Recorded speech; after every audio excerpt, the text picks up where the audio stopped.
느티나무 아래의 종이들, 부르지 못한 이름들. 달빛이 가장 밝은 밤마다 마을 어귀 느티나무 아래에는 이상한 종이 조각들이 쌓였습니다. 이름도 없이 접힌 그 종이들에는 모두 같은 한 줄이 적혀 있었습니다. 아버지, 저는 아직 여기 있습니다. 그 글씨를 쓴 사람이 누구인지, 언제부터 그 종이가 쌓이기 시작했는지 아는 사람은 없었습니다. 다만 그 종이들을 하나씩 주워 가슴에 품고 울던 사내가 한 사람 있었다는 사실만 마을 사람들의 기억에 희미하게 남아있을 뿐이었습니다. 이제부터 들려줄 이야기는 그 사내와 버려진 듯 남겨졌으나 끝내 버려지지 않았던 한 아이의 눈부시게 조용한 인연에 대한 예시하기입니다. 조선 후기, 산과 강이 어우러진 작은 고을 하나가 있었습니다. 사람들은 그곳을 청매연이라 불렀습니다. 청매연이라는 이름은 봄이면 매화가 하얗게 피어나 멀리서 보면 온 동네가 흰 안개에 잠긴 것 같아 붙여진 이름이었습니다.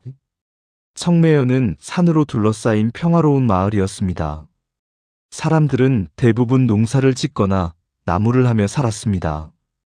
겨울이면 눈이 많이 내렸고 봄이면 매화 향기가 온 마을에 가득했습니다. 청매연 들머리에는 오래된 느티나무가 서 있었습니다. 나무는 수백 년은 됨직했고 그 아래에는 작은 돌계단이 있었습니다. 돌계단 옆에는 사람 키보다 조금 낮은 돌비석이 세워져 있었습니다. 비석에는 짧은 글귀 하나가 새겨져 있었습니다. 부르지 못한 이름은 바람이 대신 부른다고 새겨져 있었습니다. 누가 새긴 것인지, 언제 세워진 것인지 아는 사람은 없었습니다. 아주 오래전 이 마을에서 누군가와 헤어져야 했던 이가 남긴 흔적이라는 이야기만 전할 뿐이었습니다. 마을 사람들은 이 느티나무 아래를 지날 때마다 잠시 걸음을 멈추곤 했습니다. 어떤 이는 돌아가신 부모를 떠올렸고 어떤 이는 멀리 떠난 자식을 그리워했습니다. 청매연에는 혼자 사는 나무꾼 하나가 있었습니다. 이름은 한이담이었습니다. 이 담은 마을에서도 말수가 적기로 유명했습니다. 새벽이면 산으로 올라가 나무를 베고 해가 기울면 산에서 내려와 장작을 나르는 삶을 몇 해째 반복하고 있었습니다. 사람들은 그를 두고 조용한 사람이라 말했지만 속으로는 알 수 없는 사연이 있을 것이라 짐작하기도 했습니다. 이 담은 마을 사람들의 눈치를 피하듯 늘 느티나무 옆 좁은 길을 택해 산으로 올랐습니다. 그곳을 지날 때마다 돌비석 아래 놓인 종이들을 슬쩍 바라보고 지나쳤습니다. 어느 날 봄비가 갠 뒤 이 담은 돌비석 앞에서 발을 멈추었습니다. 오늘은 종이가 유난히 많았습니다. 젖은 종이들 사이로 한 장이 눈에 들어왔습니다. 글씨는 작고 삐뚤었지만 또박또박 쓰이려 애쓴 흔적이 보였습니다. 아버지, 저는 아직 여기 있습니다 라고 쓰여 있었습니다. 이 담은 그 글을 한참 동안 바라보다 천천히 종이를 집어들고 접었습니다. 그의 손등에는 예전보다 더 굵어진 굳은 살이 조용히 박혀 있었습니다. 이 담에게는 아무에게도 말하지 못한 과거가 하나 있었습니다. 남쪽 강가 고을에서 딸 하나를 두고 살던 시절이 있었습니다. 딸의 이름은 한초연이었습니다. 초연은 눈빛이 맑고 웃음이 잦은 아이였지만 몸이 약해 자주 열이 오르곤 했습니다. 이담의 아내는 초연을 낳다가 세상을 떠났습니다. 이담은 홀로 딸을 키워야 했습니다. 살림은 넉넉하지 않았고 병을 살피는 의원에게 갈 돈도 넉넉지 않았습니다. 그럼에도 이담은 가능한 한 모든 방법을 다 써보려 애썼습니다. 초연이 5살이 되던 해 이담은 나무를 하다가 다리를 다쳤습니다. 몇 달 동안 일을 할 수 없었고 살림은 더욱 어려워졌습니다. 그러던 어느 해 남쪽 고을에 큰 홍수가 났습니다. 강이 범람해 집들이 떠내려갔고 논밭은 진흙탕이 되었습니다. 이담의 집도 물에 잠겼습니다. 간신히 초연을 안고 피했지만 집은 무너졌고 가진 것은 거의 없어졌습니다. 그해 겨울 이담은 결국 한 가지 선택을 해야 했습니다. 굶어가는 초연을 지키기 위해 멀리 있는 친척집에 아이를 맡기는 길이었습니다. 이담은 초연을 데리고 먼 길을 걸었습니다. 초연은 아버지 손을 꼭 잡고 따라왔습니다. 친척집에 도착했을 때 이담은 초연에게 말했습니다. 잠시만 맡겨두었다가 살림이 나아지면 데리러 오겠다고 말했습니다. 초연은 고개를 끄덕였습니다. 아버지를 믿었습니다. 이담은 초연의 손을 놓고 돌아섰습니다. 뒤돌아보지 않으려 했지만 결국 한 번 뒤를 돌아봤습니다. 초연은 대문 앞에 서서 아버지를 바라보고 있었습니다. 울지 않으려고 애쓰는 모습이었습니다. 이담은 가슴이 찢어지는 것 같았지만 다시 돌아섰습니다. 그렇게 마음을 다독이며 아이의 손을 놓았습니다. 그러나 세상 일은 마음먹은 대로만 흘러가 주지 않았습니다. 홍수의 피해로 고을은 더 가난해졌고 일거리는 줄어들었습니다. 살기 위해 이담은 더 먼 곳을 떠돌아야 했습니다. 이곳저곳을 떠돌며 일을 구했지만 제대로 된 일자리를 찾기는 어려웠습니다. 그 사이 편지 한 장 제대로 보내지 못했고 친척과의 소식도 끊어졌습니다. 이담은 늘 생각했습니다. 조금만 더 돈을 모으면 초연을 데리러 가야겠다고 생각했습니다. 하지만 세월은 빠르게 흘렀습니다. 몇 해 뒤, 이담은 결심을 굳히고 친척집을 찾아갔습니다. 하지만 그곳에는 아무도 살지 않고 있었습니다. 마당에는 잡초가 무성했고 부서진 토담만 옛날의 흔적을 말해줄 뿐이었습니다.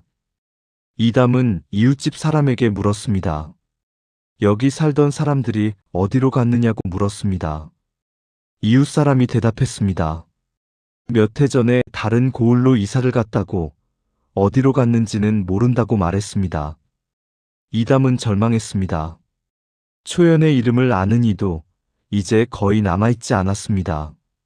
이담은 그날 이후 자신이 아버지라는 이름으로 살 자격이 있는지 스스로에게 묻기 시작했습니다.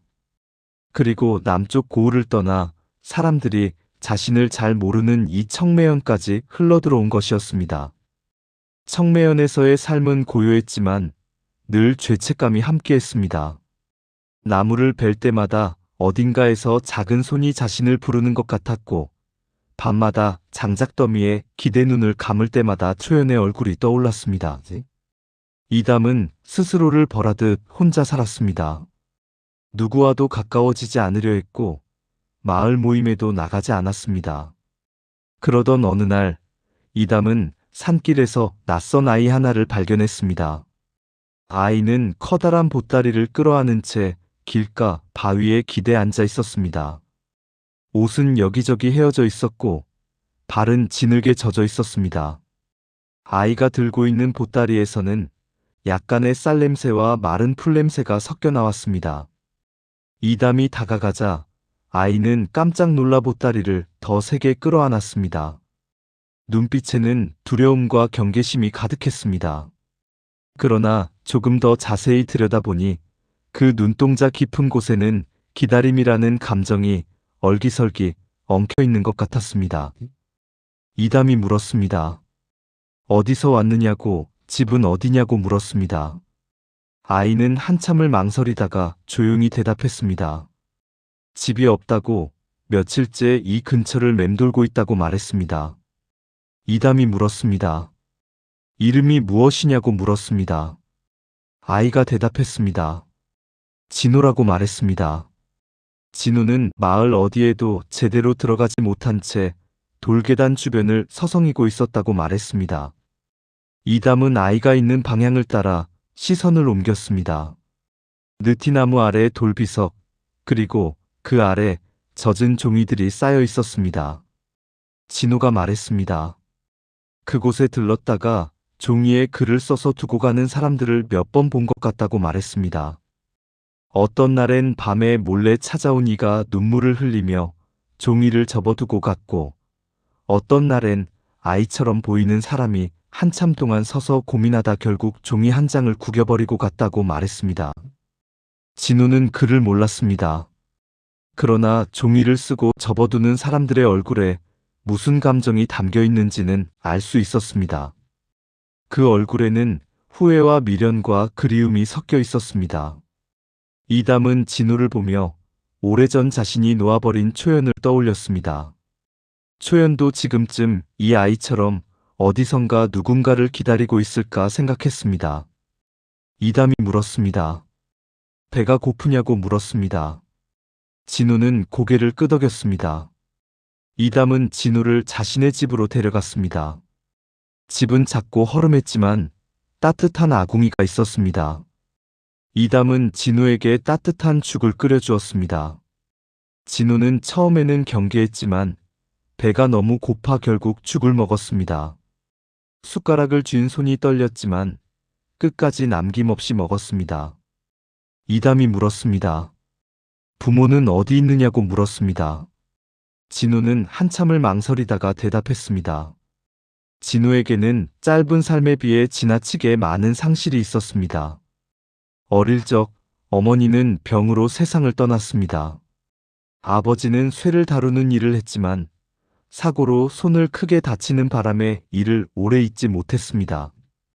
어느 해 겨울 살림이 너무 어려워지자 아버지는 진우에게 말했습니다. 잠시만 떨어져 지내자고, 봄이 오면 반드시 데리러 오겠다고 말했습니다. 진우는 그 말을 믿었습니다. 아버지가 데려다 놓은 곳은 강가에 있는 작은 마을의 초라한 친척집이었습니다.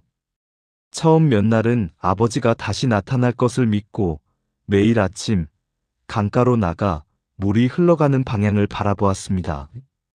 그러나 계절이 바뀌고 강물이 얼고 녹는 동안에도 아버지는 돌아오지 않았습니다. 친척집의 살림도 넉넉하지 않았습니다. 처음에는 밥을 챙겨주던 어른도 점점 말수가 줄어들었습니다. 저 아이는 언제까지 우리 집에 있을 셈인가 하는 말들이 방안을 떠돌았습니다. 결국 진우는 스스로 떠나야 했습니다. 아버지가 약속한 봄은 이미 몇 번이나 지나갔습니다.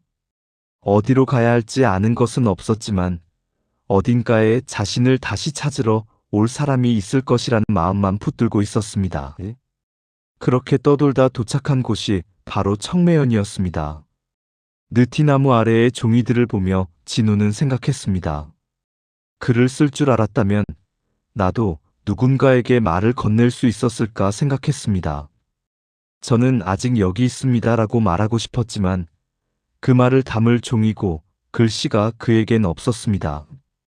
이담은 진우의 이야기를 조각조각 이어들었습니다.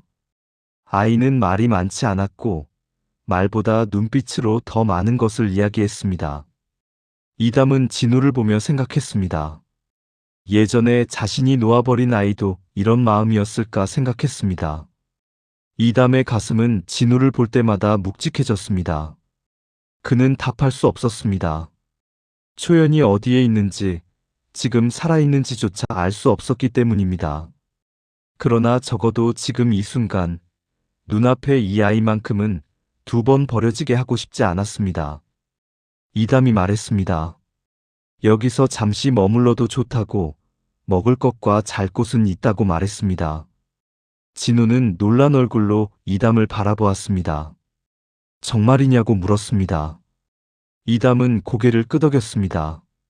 그날 밤 진우는 이담의 집에서 잠을 잤습니다. 밤에 자리를 펴주었을 때 아이는 불이 꺼진 뒤에도 한참 동안 눈을 감지 못했습니다. 마치 언제든 누군가 나타나 자리를 치워버릴지도 모른다고 두려워하는 것처럼 보였습니다. 청매연 사람들은 처음에는 이담 집에 찾아온 아이를 그저 지나가는 떠돌이로 여겼습니다. 하지만 날이 지나도 아이의 모습이 사라지지 않자 수군거리는 말들이 돌기 시작했습니다. 저 집에 낯선 아이가 들었다더라. 핏줄도 아닌데 왜 데리고 사나.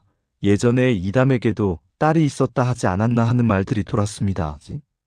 사람들의 말은 사실과 추측과 소문을 뒤섞어 조금씩 모양을 바꾸어 갔습니다. 하지만 이담은 신경 쓰지 않았습니다. 진우를 지키는 것이 더 중요했습니다. 시간이 흐르면서 진우는 조금씩 청매연의 생활에 익숙해졌습니다. 아침이면 이담과 함께 산에 올라가 마른 나뭇가지를 줍고 점심 무렵에는 마을 샘에서 물을 길어왔습니다.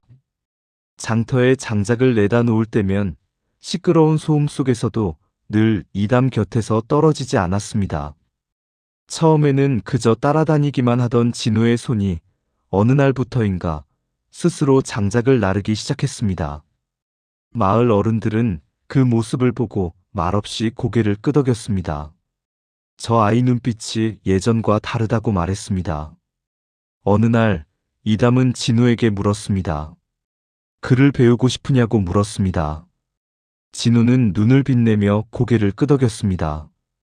이담은 진우에게 글을 가르치기 시작했습니다. 처음에는 자기 이름 하나 쓰는 것도 한참이 걸렸습니다. 하지만 진우는 열심히 배웠습니다. 붓을 잡는 손이 서툴렀지만 포기하지 않았습니다. 며칠이 지나 진우는 자신의 이름을 쓸 수 있게 되었습니다. 진우는 자신이 쓴 이름을 보며 미소 지었습니다. 어느 초여름, 청매연에 큰 가뭄이 들었습니다. 산의 나무들은 잎을 말아 올렸고 논과 밭은 갈라졌습니다. 사람들은 하늘을 보며 한숨을 쉬었습니다. 이대로 가다간 올해 농사는 물 건너갔다고 말했습니다. 그 무렵 느티나무 아래 돌비석에도 달라진 종이들이 쌓였습니다. 비를 내려주소서, 올해만 버티게 해주소서 하는 종이들이었습니다. 사람들은 누군가의 이름 대신 하늘에게 말을 걸기 시작했습니다. 가뭄이 길어지자 사람들은 눈에 보이는 것뿐만 아니라 보이지 않는 것까지 탓하기 시작했습니다. 마을 어귀에 낯선 아이가 들어온 뒤로 비가 끊긴 것이 아니냐, 조상님들께서 마음에 들지 않아 하시는 것일 수도 있다는 말들이 작게 그러나 끈질기게 퍼졌습니다. 어느 날 마을 회관격인 초가집에서 어른들이 모여 조용한 회의를 열었습니다. 그 자리에는 이담도 불려나갔습니다. 마을 어른이 말했습니다. 우리가 내 사정을 모르는 것은 아니라고, 허나 지금 마을이 이 꼴이니 사람들이 괜히 저 아이를 두고 말을 한다고 말했습니다. 돌려 말했지만 뜻은 분명했습니다. 아이를 돌려보내라는 뜻이었습니다. 이담은 오랫동안 아무 말도 하지 않았습니다. 벽에 걸린 낡은 족자에 먹색이 흐려진 글자가 보였습니다. 사람을 내치면 복도 함께 떠난다는 글귀였습니다. 예전에 이 마을 선비가 남겼다는 글귀였습니다. 그러나 지금 그것을 기억하는 사람은 별로 없어 보였습니다. 한참 뒤 이담은 조용히 입을 열었습니다. 제가 그 아이를 데리고 떠나겠다고 말했습니다. 그 말은 아이를 지키겠다는 뜻이면서 마을을 향한 마지막 예의이기도 했습니다. 사람들은 서로 얼굴을 마주 보았습니다. 꼭 그럴 것까지 하는 말들이 나왔지만 다시 붙잡는 이는 없었습니다. 그날 밤 이담은 진우에게 떠날 준비를 시켰습니다. 아이는 이유를 묻지 않았습니다. 그러나 짐을 싸는 손이 분명히 떨리고 있었습니다. 이담은 아이의 옷을 정리해 넣으며 마음속으로만 말했습니다. 이번엔 내가 먼저 손을 놓는 일이 없도록 하자고 다짐했습니다. 새벽이 다가오고 있었습니다. 두 사람은 해가 뜨기 전 느티나무 아래를 마지막으로 들렀습니다. 돌비석 아래에는 여전히 많은 종이들이 쌓여 있었습니다. 이담은 품속에서 종이 한 장을 꺼냈습니다. 어젯밤 몰래 써둔 종이였습니다. 이담은 그 종이를 펼쳐 읽어보았습니다. 초연아, 너를 더 이상 부를 수 없는 이 아비를 용서하지 않아도 좋다고 썼습니다. 대신 지금 내 눈앞에 있는 한 아이만은 2번 버리지 않게 해다오라고 썼습니다. 글씨는 삐뚤빼뚤했고 먹은 얼룩져 번졌습니다. 그럼에도 이담은 그 종이를 접어 돌비석 아래에 조심스레 내려놓았습니다. 그것은 누가 읽어줄지 모를 편지이자 스스로에게 건 맹세였습니다. 이담은 진우를 향해 손을 내밀었습니다. 가자고 말했습니다. 진우는 이담의 손을 꼭 잡았습니다. 그때였습니다. 멀리 동쪽 하늘에서 잔잔한 바람이 불어왔습니다. 구름 사이로 아주 연한 비구름이 서서히 몰려오고 있었습니다. 처음에는 누구도 깨닫지 못했습니다. 그러나 한두 방울씩 땅 위에 떨어지기 시작한 빗방울이 점점 굵어지자 마을 사람들은 집 문을 열고 나와 하늘을 올려다보았습니다. 비가 온다는 소리가 여기저기서 터져나왔습니다. 처음에는 누구도 믿지 못하는 듯 서로의 얼굴을 보았습니다. 그러나 곧 아이들 웃음소리와 어른들의 탄성이 골목마다 번졌습니다. 비는 오래도록 내렸습니다. 마치 그동안 쌓여있던 답답함과 두려움을 한꺼번에 씻어내는 것 같았습니다. 누군가 말했습니다. 느티나무 아래 종이들이 젖는다고 말했습니다. 사람 몇이 몰려가 보니 돌비석 아래 종이들은 빗물에 젖어먹이 번지고 있었습니다. 그 종이들 가운데 이상하게도 한 장만은 또렷이 글씨를 유지하고 있었습니다. 이 아이를 내치지 말아 주십시오. 이 아이를 지키는 손이 곧 이 마을의 복이 될 것입니다. 라고 쓰여 있었습니다. 글씨는 분명 낯선 필체였습니다.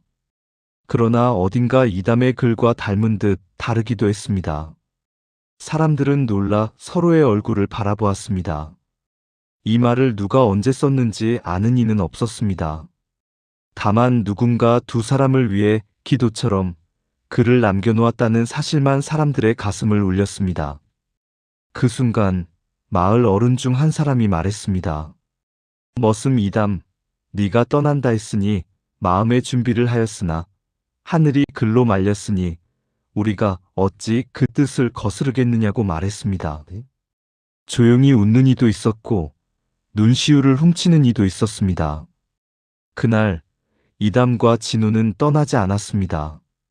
비가 내리고 가뭄이 어느 정도 해갈된 뒤 청매연의 사람들은 조금 달라졌습니다. 느티나무 아래 돌비석은 이제 단지 슬픔을 묻는 자리가 아닌 감사와 다짐을 함께 남기는 자리로 모습을 바꾸어 갔습니다. 오늘 하루를 견디게 해주셔서 감사합니다. 어제보다 조금 나은 내일을 살고 싶습니다 하는 종이들이 쌓였습니다. 사람들은 이름 대신 마음을 적었습니다.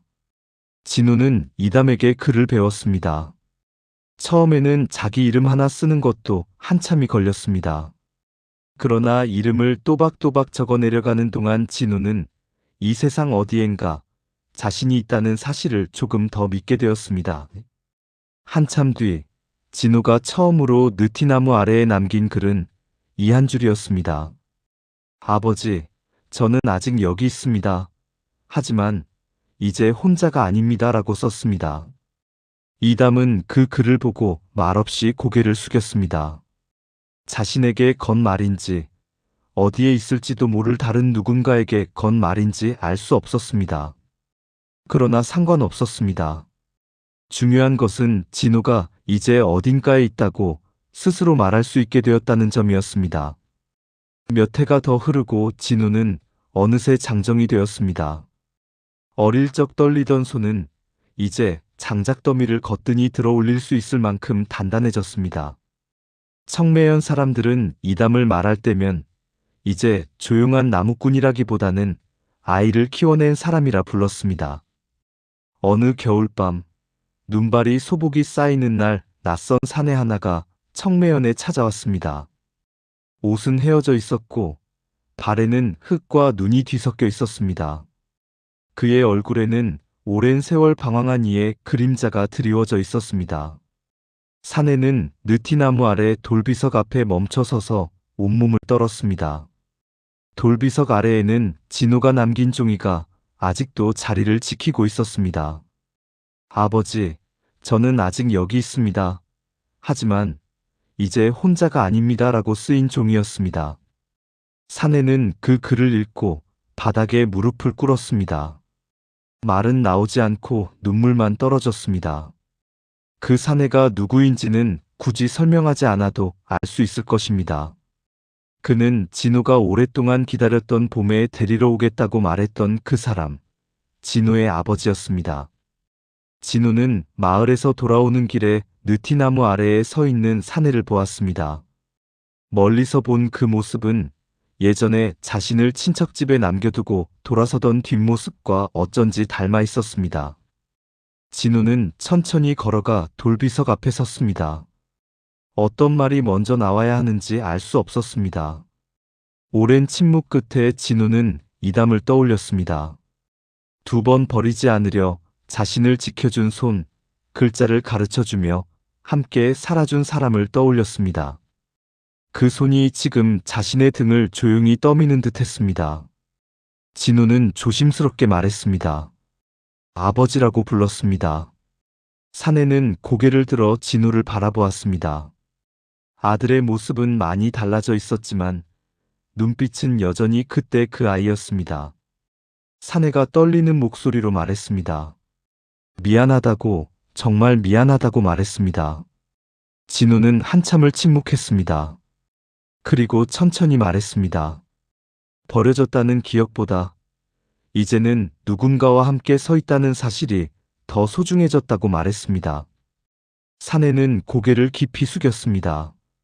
돌비석에 새겨진 글귀와 종이에 적힌 글귀가 눈물에 젖어 흐릿해지고 있었습니다. 부르지 못한 이름은 바람이 대신 부른다는 글귀가 보였습니다.